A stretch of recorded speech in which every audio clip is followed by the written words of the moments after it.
Como sabéis, soy de la provincia de Rosario, que llevamos 400 años, más de 400 años en el Oriente, Filipinas, Taiwán, Japón, Corea, China, Vietnam, Myanmar, Timor del Este, no solo anunciando el Evangelio, sino creando sociedad, que es creando el reino de Dios, porque cuando llegaron allí no había nada.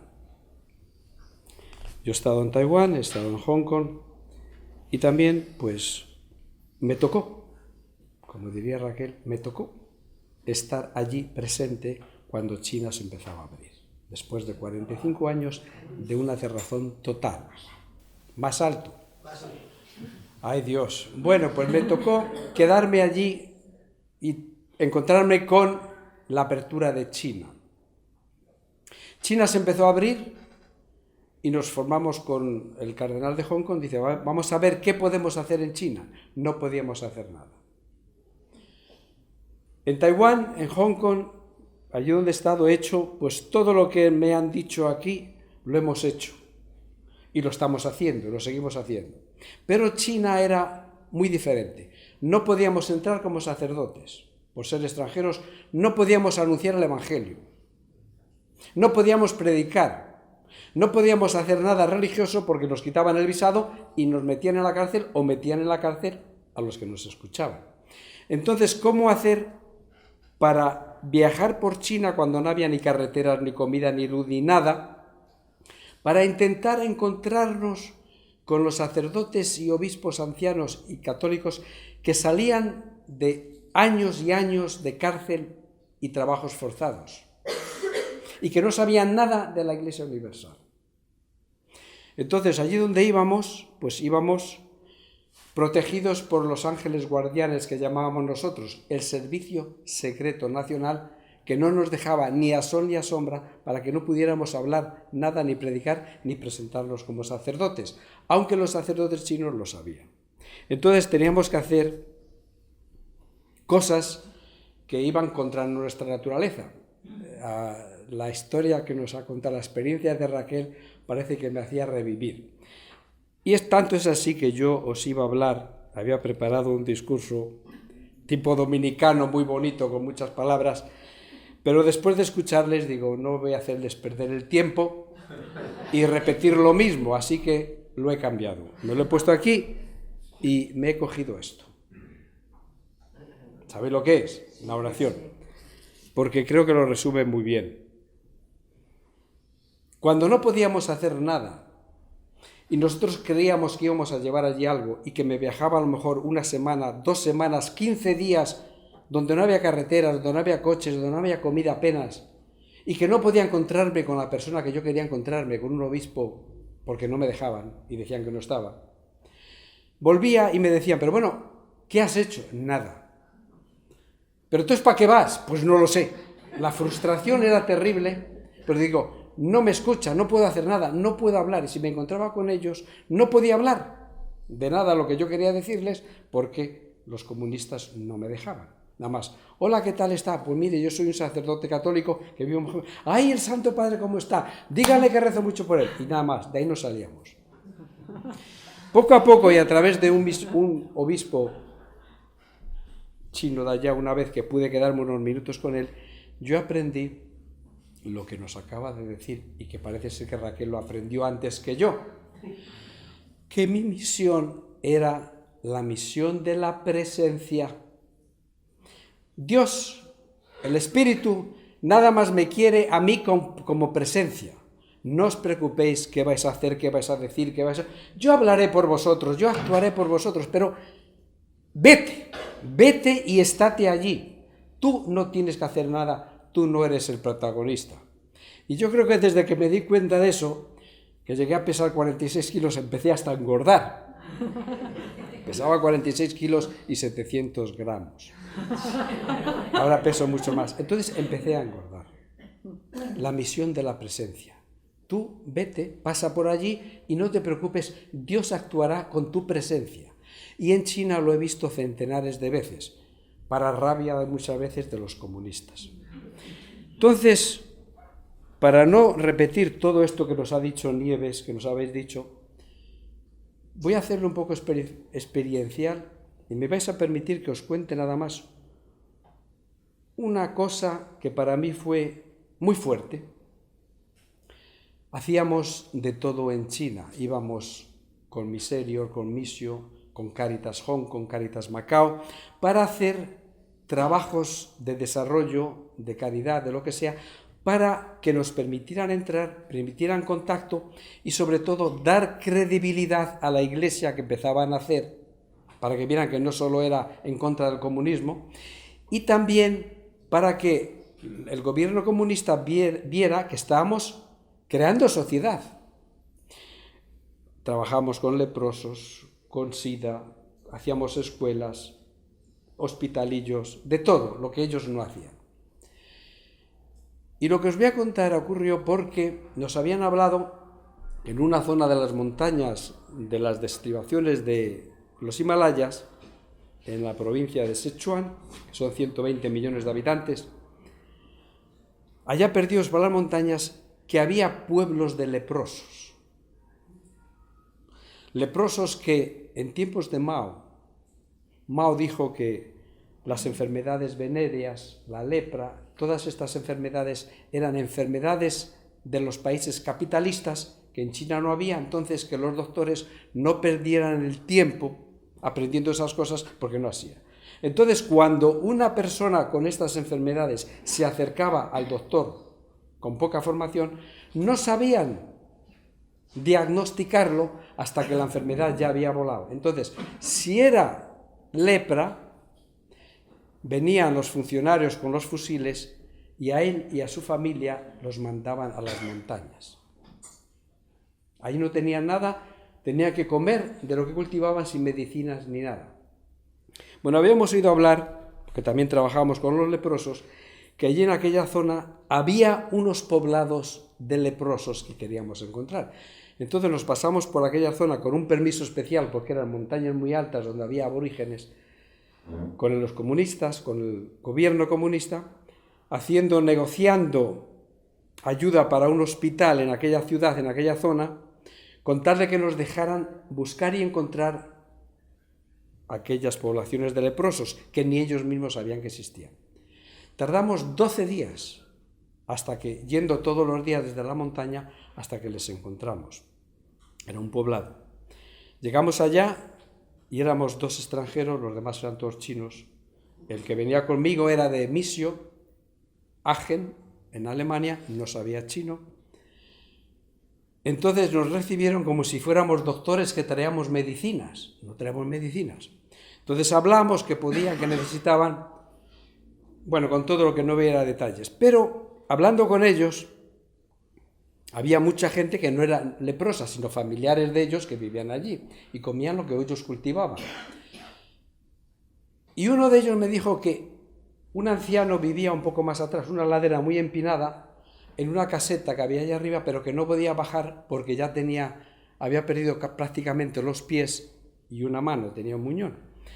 Entonces, de esas que a mí me da, que yo ya había espabilado un poquito, había aprendido un poquito, como decía Raquel, pues trepando el barro que había, porque había llovido, pues subí, digo, me voy a ir a verle por ese vericueto, me fui allí. Y me encontré una choza, detrás de mí subieron dos del gobierno comunista, porque no me pueden dejar solo, y como sabían que yo hablaba la lengua, peor todavía, para que no supiera lo que había. Entonces subieron conmigo, echándome maldiciones por hacerles subir por donde subimos. Y al llegar ahí me encontré una choza, un señor que le faltaba la mano derecha, tenía un muñón, los pies los tenía cubiertos, pero me habían dicho que también le faltaba, anciano, y estaba allí bebiendo en una tacita, una taza sucia, pues el té, o sea, el agua caliente con las infusiones. Entonces me acerqué a él, le saludé y me senté en una piedra que había al lado y me puse a hablar con él, como haces cuando me decía quién era, le dije quién era, que veníamos, que veníamos a verles, que traíamos ayuda si podíamos, etcétera, como se hacía. Y al final me dijo que tenía lo que tenía. Yo, que con el calor de subir todo eso y de 2 horas y media de andar para subir a la montaña después de dejar los jeeps, pues venía con calor, me había quitado un anorak y un jersey de lana gorda que tenía, porque hacía mucho frío. Entonces pues se me ocurrió, digo, no tiene nada, digo, le dejo este jersey. Y le dejé el jersey. Bueno, hablamos. y le dice, yo le ofrecería a usted un poco de té, pero solamente tengo esta taza, de la que él bebía. Y yo, como ya estaba acostumbrado, digo, pues, oiga, pues mire, se lo agradezco mucho, y después del esfuerzo que tengo, pues me vendría muy bien. Y cogí la taza y yo bebí, pero de la manera más natural. Seguíamos echando de un pote que tenía allí y bebíamos los dos de la misma taza. Tuvimos poco tiempo, los dos cuadros comunistas estaban ahí, que no se atrevían a acercarse porque tenían miedo hasta el contagio y estaban asombradísimos de que nosotros les tocáramos y habláramos con ellos. Entonces ya dice, oye, que nos tenemos que marchar, porque teníamos un largo camino hasta donde tuviéramos, andando y luego en jeep. Entonces me puse de pie para despedirme de él, me despedí, y él me dice, extiende su muñón derecho. Fijaos que los leprosos esconden sus heridas, porque se sienten avergonzados, se sienten despreciados, y esos habían sido incluso expulsados de la sociedad. Extiende su muñón derecho y me dice, ¿me estrecharía usted mi mano?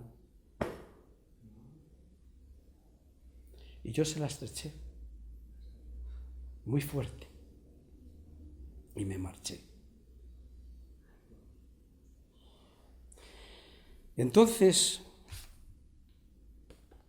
estas experiencias son muchas. Yo no le di nada a ese señor, no tenía nada que dar. Fuimos a ver para después hacer planes para todo el pueblo. Pero luego pensando, cuando yo, en las noches de allí, hasta que bajamos ya después, coger aviones y volver, yo me acordaba de las actas de los apóstoles, de Pedro y Pablo. No tengo ni plata ni oro, pero lo que tengo en nombre de Dios te lo doy. Le di lo que hacía Jesús cuando se encontraba con toda esta gente antes de hacer el milagro de curarles, les devolvía la dignidad.